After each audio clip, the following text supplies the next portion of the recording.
the block. Likod na naman. Ang ganda na naman. Lisa de Ramos. Di Makulanga. And Cases. Soriano free ball. Soraya ngayon. Pinalay. Going into the rack. Soraya ngayon. Galing sa Liza. Off the block. And that's still it.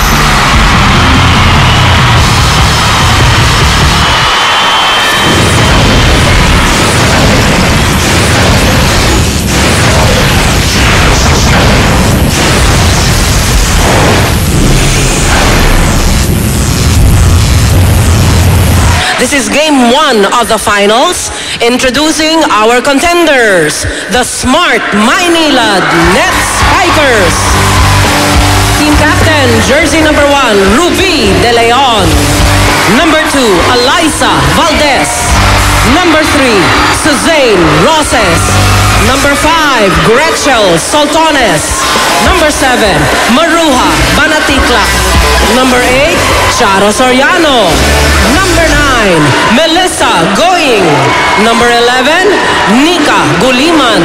Number 12, Jem Ferrer. And a first appearance, number 14, Leslie Gata Pantone. Number 16, Aliona Denise Santiago. Number 17, Zheng Kotruang. And number 18, Kesini Litawat. Head coach, Roger Gorayev.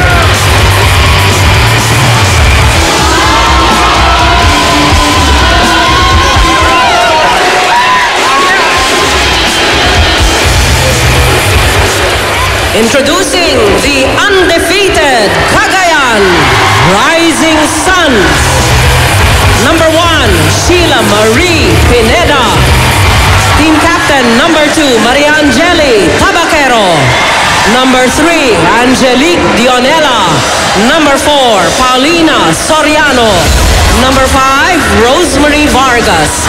Number 6, Lisette Dawis. Number 7, Alarni Puilong. Number 8, Aiza Maizo. Number 9, Kanika Tipachot. Number 10, Sandra De Los Santos.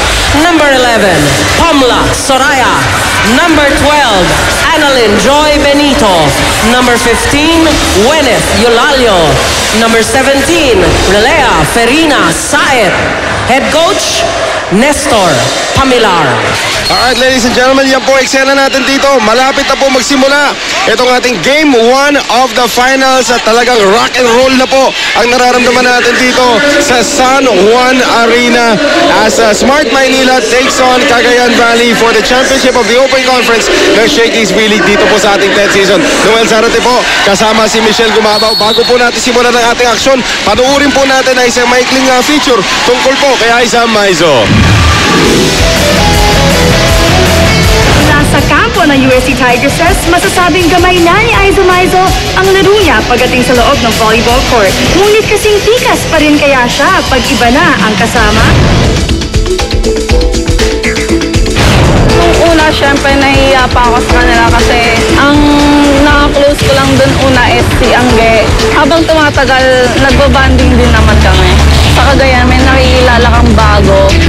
May natutunan kang bago.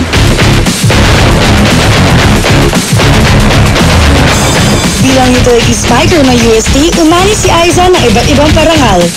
Siya ay kinilala bilang UAAP Season 71 Best Attacker, UAAP Season 73 Best Receiver at Best Scorer.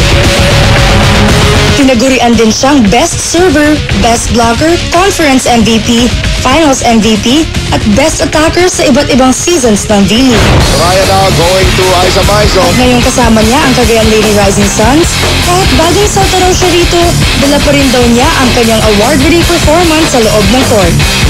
Pag kailangan lang nila ng puntos, nandun lang ako para sa kanila. Oh! Aiza Maizo! Dinaan sa katalunuhan. Bawal matalo. The latest match heats up, together with Rexona Antiperspirant Deodorant. Ito na po ang hinihintay nating lahat. Ilang araw din tayong nakaabang dito sa labanan sa finals. Bago po natin suriin ang kanilang lineup, tignan po muna natin yung kanilang statistics. Spiking number 1, serving number 1, setting number 1, receiving number 1. undefeated katulad din sila mo 14 consecutive wins. For departments number 1, Noel. And what will Smart Manila do pagdating dito sa laban na to na apat nga naman ang dinomina na ng Cagayan Valley? Well, bago po natin pakinggan kung anong malaman kung anong balak gawin ng Smart Manila, pakinggan po muna natin ngayon si Head Coach Nes Pamilar who is with Reyna Villamor. That's right. Kamustahin po natin dito si Coach Nes Pamilar. Kamusta po kayo coming into this finals? Ano po ba ang mood ng team nyo? No, sa ngayon, nakahanda naman sila. Tinanong ko nga kung nakapahinga naman na mayo. Sabi na, okay naman, nakapahinga naman. Kinakabahan po ba sila? Siguro hindi naman kasi karamihan naman sa kanila. Matagal na naglalaro. Marami na rin silang finals na nilaruan. Ngayon nga lang, first time dito sa Cagayan. Alright, maraming salamat po sa inyo, Coach. Good luck. Balik sa inyo, John Noel. Now let's talk about itong koponan ng Smart Manila. Titignan natin yung kanilang mga numero coming into the final series. Number 2, karamihan sa lahat. Pero ang ganda niya, 1 and 2 in all categories. Noel, as you can see, blocking number 1. Ito ang pwede nilang gawing leverage against Cagayan Valley dahil Cagayan Valley is only number 4 in terms of blocking. And iba ang spikers ngayon. We talk about Smart Manila. Let's now pick the brain of Roger Corayab who is with Reyna Villamor. That's right. Our very smart coach, Coach Roger. Coach Roger, welcome here into the finals. What will be the keys to winning into the finals? Good reception, good blocking, and good teamwork. Sino-sino po ba yung kailangan bantayan against sa the Cagayan Valley team? Actually, para sa akin, lahat yan, babantayan namin. We cannot single out one player or two players. We do not know what they will do right now. But we have to guard each and every player inside the court. Alright, maraming salamat and good luck sa iyo, Coach Noel. And of course, para sa mga fans ng Smart Manila, Dindin Santiago is playing today. May haka-haka na hindi siya maglalaro. Well, she is here, she is warming up, and she will be in the starting 6. So, maya-maya po, itatapon na po natin lahat ng stats na nakita natin out the window because this is game number 1 of the finals dito po sa Shakey's V-League Open Conference. Who's gonna take it? Smart Manila or will it be Cagayan Valley? Malalaman po natin yan. Dito lang po kayo tumutok sa GMA News TV. De Leon, running attack. Santiago, Jonela, kaning katipatsyot, tumira agad, dagat. Ay, ang ganda ng laban ng libero dito. Pero masyadong mababa ang set para kay Dindin. Galing dito kay De Leon. So, unang puntos pupunta sa Cagayan Valley. Unang puntos pa lang yan, Noel. Naghihiyawan na yung mga tao dito sa San Juan Arena. What more kapag dumikit ang laban na? We expect to see something of that nature dito, Michelle Gumabaw. Kasi ito ngayon si Pomla Soraya, serving once again para sa Cagayan Valley. Dug up there by Cotruang. Galing sa likod, Eliza Valdez, denied by the net. 2-0 Cagayan Valley. I haven't seen Noel kung si Gata ba naka-libero jersey? Naka-libero jersey. Naka-libero jersey siya. Ready to play siya. If it's Fun Family Pizza, it's gotta be Shakey's. You can see sa likuran, mga taga-Philippine Army, nandiyan sa likuran lahat ni Pomla Soraya. So even the players have turned into fans dito sa game number 1. Banatikla, denied by Eulalio, buhay pa rin. Ruby De Leon, umatake, hindi tumawid yung bola. 3-0 Cagayan Valley. What a start. Pero hindi rin maka-opensa ito Smart Manila. Eulalio, Tipachot, and Maizo are in front. Hindi rin naman ganun kaliitan yung frontline ng Cagayan Valley. Well, pasalamat tayo of course sa National University for allowing Dindin Santiago to see action in this game. Ang daming haka-haka as Maru Banatikla gets the first point for Smart Manila. Daming haka-haka that National University has barred Santiago from playing this conference. Hindi po totoo yun. The National University has actually allowed Dindin Santiago to play here. So again, thank you very much to the officials of National University as Jonela cannot contain the serve of Eliza or make that of Ruby De Leon. 3-2, Cagayan Valley. Sabi ni Dindin Santiago na it's never too late to enter the Shakey's Right. Kaya naman dito si Gata, Cotruang, Smart Manila, talagang filling up their lineup. And of course, si Coach Junel Baculi, who's the athletic director of NU, is also in attendance to observe his product. As itong si Kani Katipachon is able to get it done. Kaya siningle out ni Coach Roger kanina yung mga setting ni Soraya. Ang advantage talaga nila. Meanwhile, Maru Banatikla has already scored 2 points para sa kupunan ng Smart Manila. And now Dindin Santiago from the National University getting ready to put it in play. And speak of National University, nakikita ko yung mga ibang varsity players nila walking in. Myla Pablo is here. Ivy Perez is here. At makikita natin mamaya yung mga ibang miyembro ng NU Varsity here to support Dindin. Great block by by Quezini. Hanggang mamaya itong ingay na to, alam mo, mabibingi tayo dito, Mabibingi Michelle. tayo. And well, it's helping the players.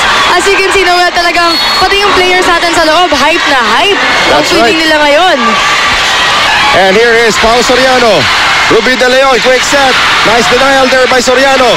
And Jonella gets to it. Tabaquero, free ball coming up from Pao. Here's Ruby. Going to Cotruang. Aiza Maiso, second ball. Miscommunication on the set by Ruby De Leon. Natalito ang kanyang mga spikers.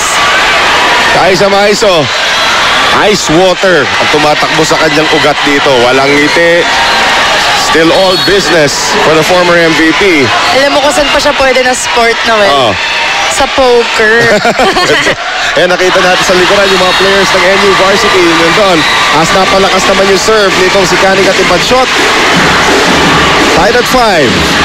First time ng ating mga 5 players maglaro sa gantong scenario sa I would think Philippine so. volleyball. You can also see there in the background Ateneo head coach Parley Tupas taking in the action. Rexona anti-perspirant deodorant. It won't let you down. Tabaquero will miss.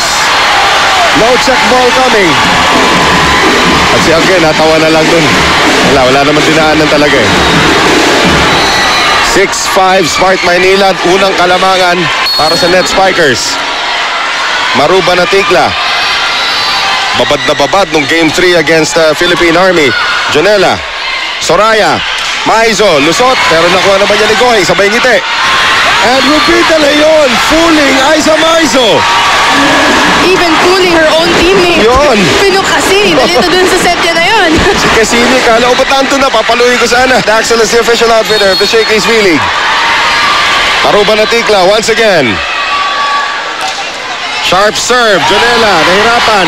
Maizo gets to it. Tabaquero, may tatawid ba niya ito? Hindi. And Tabaquero says hello to the players of NU.